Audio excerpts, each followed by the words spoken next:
Semenjak tahun 1182 Masehi, daerah ini sudah menjadi daerah yang penting dalam sejarah perkembangan kerajaan di Nusantara.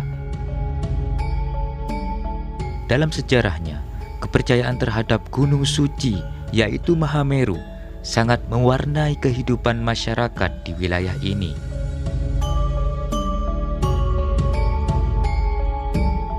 Pada tahun 1182 Masehi, pertama kali ditemukan sebuah prasasti Ranu Kumbolo yang dibuat oleh Raja Kameswara dari Kediri yang melakukan tirtayatra atau perjalanan mencari air suci ke puncak Gunung Semeru.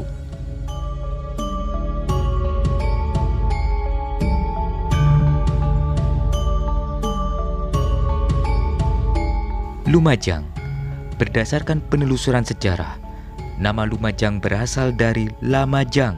Hal ini didasarkan data prasasti Mula Malurung, Naskah Nagara Kertagama, Kitab Pararaton, Kidung Harsawijaya, Kitab Pujangga, Serat Babat Tanah Jawi, dan Serat Kanda. Prasasti Mula Malurung ini dinyatakan sebagai prasasti tertua dan ditemukan pada tahun 1975 di Kediri. Prasasti ini ditemukan berangka tahun 1977 Saka, mempunyai 12 lempengan tembaga.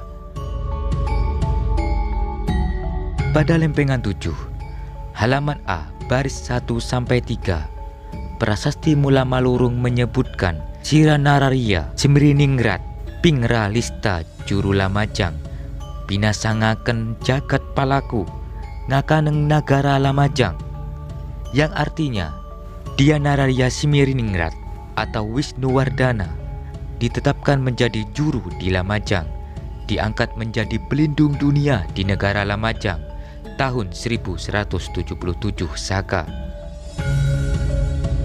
Dalam sejarahnya, wilayah ini sangat berhubungan dengan tokoh bernama Arya Wiraraja. Menurut Babat Pararaton, nama kecil dari Arya Wiraraja adalah Banyak Wide, yang secara etimologis Banyak adalah nama yang disandang oleh kaum Brahmana, sedangkan Wide yang berarti Widya yang berarti pengetahuan, sehingga nama Banyak Wide sendiri berarti Brahmana yang memiliki banyak pengetahuan atau cerdik.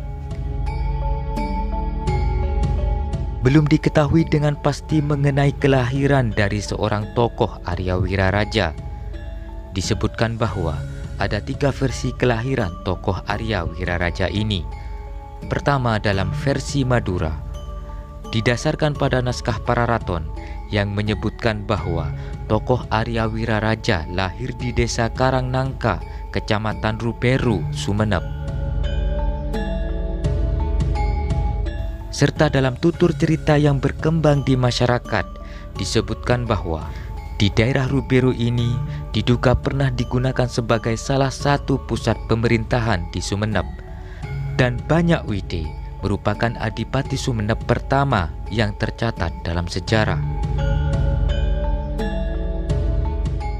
Kedua dalam versi Bali, berdasarkan pada Babat Manik Angkeran, Banyak Wide atau Arya Wiraraja disebutkan lahir di Desa Besakih, Kecamatan Rendang, Kabupaten Karangasem, Pulau Bali.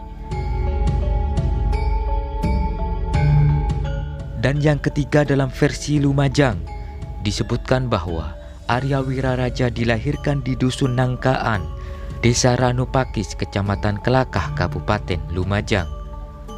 Hal ini berdasarkan pada Babat Pararaton yang diperkirakan tokoh ini lahir tahun 1232 Masehi. Ketika ekspedisi Pamalayu, beliau berusia sekitar 43 tahun dan menjadi adipati Sumeneb di usia 37 tahun.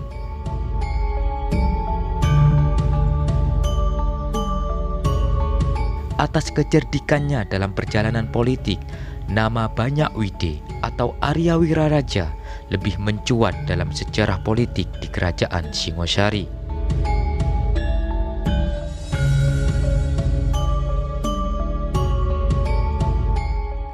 Pada Prasasti Kudadu disebutkan bahwa ketika Raden Wijaya melarikan diri bersama 12 pengawal setianya ke Madura dan Adipati Arya Wiraraja memberikan bantuan kepada Raden Wijaya dan kemudian melakukan kesepakatan atau pembagian tanah Jawa menjadi dua yang sama besar yang kemudian disebut dengan Perjanjian Sumenep.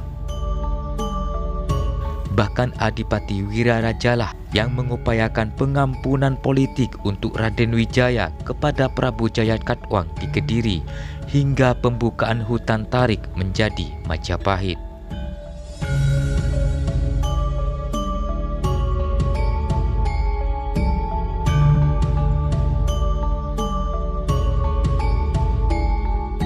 Menurut Kidung Harsawijaya, sesuai dengan Perjanjian Sumenep, tepatnya pada 10 November tahun 1293 Masehi, Raden Wijaya diangkat menjadi Raja Majapahit yang wilayahnya meliputi wilayah-wilayah Malang atau bekas kerajaan Singasari, Pasuruan, dan wilayah-wilayah di bagian barat. Sedangkan di wilayah timur berdiri Kerajaan Lamajang Tigang Juru yang dipimpin oleh Arya Wiraraja, yang kemudian dalam dongeng rakyat Lumajang disebut sebagai Prabu Minak Koncar I. Kerajaan Lamajang Tigang Juru ini menguasai wilayah Madura, Lamajang, Batukangan atau Panarukan, dan Blambangan. Dari pembagian bekas kerajaan Singosari ini membuat kita mengenal adanya dua budaya yang berbeda di Provinsi Jawa Timur, di mana bekas kerajaan Majapahit dikenal mempunyai budaya Mataraman, sedangkan bekas wilayah kerajaan Lamajang Tigang Juru dikenal dengan budaya Pendalungan, yang merupakan pencampuran antara Jawa dan Madura.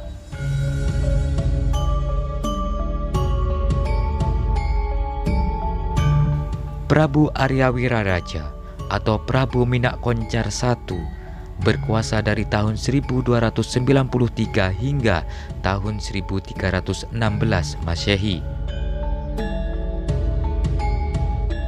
Dalam Babad Pararaton menceritakan kejatuhan Lamajang pada tahun Saka, Naga Nahud Wulan, yang artinya naga menggigit bulan.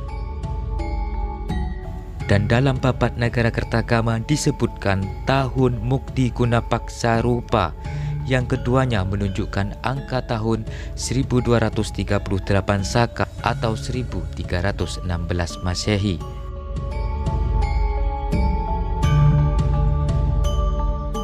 Sepeninggalan Prabu Arya Wiraraja, tahta diteruskan oleh Empu Nambi. Dalam perjalanannya, Empu Nambi yang juga merupakan patih di Majapahit diserang oleh Majapahit hingga gugur dan Lamajang Tigang Juru jatuh ke tangan Majapahit.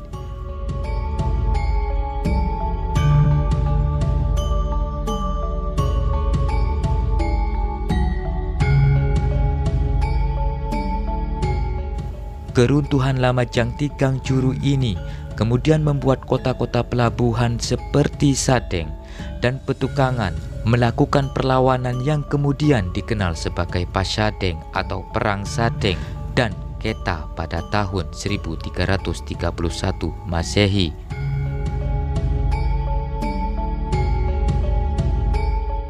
Catatan peradaban di negeri Lamajang Tigang Juru ini masih tersisa di Situs Biting. Situs Biting adalah sebuah situs arkeologis yang terletak di Desa Kutorenon, Kecamatan Sukodono, Lamajang, Provinsi Jawa Timur.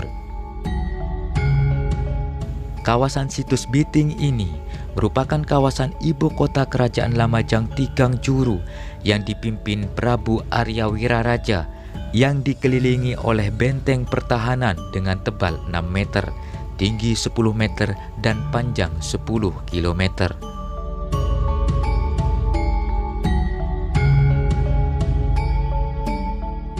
Pembangunan benteng ini diperkirakan mulai dilaksanakan pada era pemerintahan Naraya Kirana, yakni putri Raja Singosari, Wisnuwardana, pada tahun 1255 Masehi hingga di era Mataram Islam pada pertengahan abad ke-17.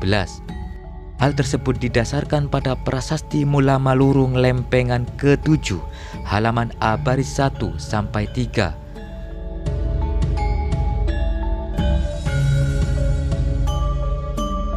Dalam babat Nagara Kertagama, kawasan ini disebut Arnon, dan dalam perkembangannya pada abad ke-17 disebut Renong, dan sekarang ini masuk dalam Desa Kuto Renon yang dalam cerita rakyat identik dengan kotonon atau terbakar. Nama Biting merujuk pada kosakata Madura bernama benteng. Dalam penelitian yang dilakukan oleh arkeolog dari Balai Arkeologi Yogyakarta menyebut bahwa ini merupakan penemuan bangunan benteng mahadahsyat yang pernah ada di tanah Nusantara. Untuk pertama kalinya ditemukan bangunan benteng di masa kerajaan-kerajaan Nusantara kuno, mengingat bahwa biasanya benteng yang ditemukan di Indonesia merupakan sisa peninggalan Belanda atau Portugis.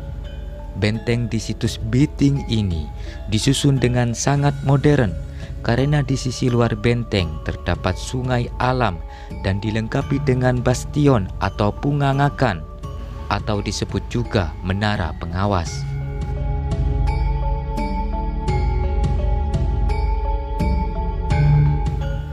Berdasarkan berbagai bukti dan catatan hasil penelitian, kawasan situs Biting diduga merupakan kawasan pemukiman yang dilindungi oleh benteng dan pertahanan alam. Pertahanan alam itu dapat dilihat dari aliran sungai besar yang mengelilinginya.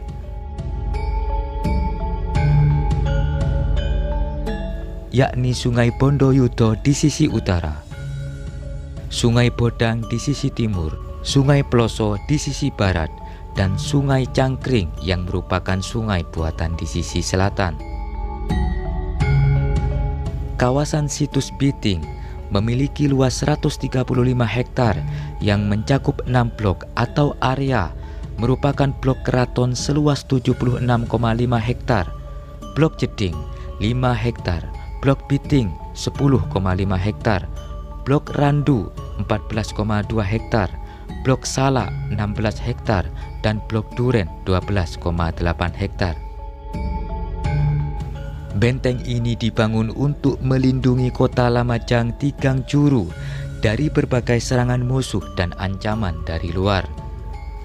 Bahkan, Majapahit pun dibuat bergetar saat mendengar nama Lamajang Tigang Juru. Hal ini didasarkan pada catatan sejarah yang menyebutkan bahwa Raja Majapahit Hayam Wuruk yang melakukan ekspedisi pada tahun 1359 Masehi tidak berani singgah di benteng ini.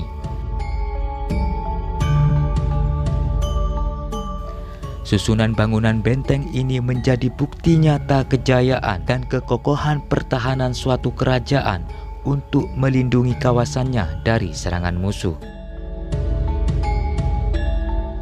Situs Biting ini wajib kita lestarikan sebagai kawasan cagar budaya nasional, sebagai media pembelajaran masa kini maupun di masa yang akan datang. Kemajuan suatu bangsa tidak lepas dari sejarah bangsa tersebut, dan bangsa yang besar adalah bangsa yang menghargai sejarah bangsanya, dengan karyanya menjadi contoh dalam pengembangan segala aspek kehidupan masyarakat. Salam budaya Nusantara, tinggalkan perselisihan, sambung persaudaraan. Rahayu.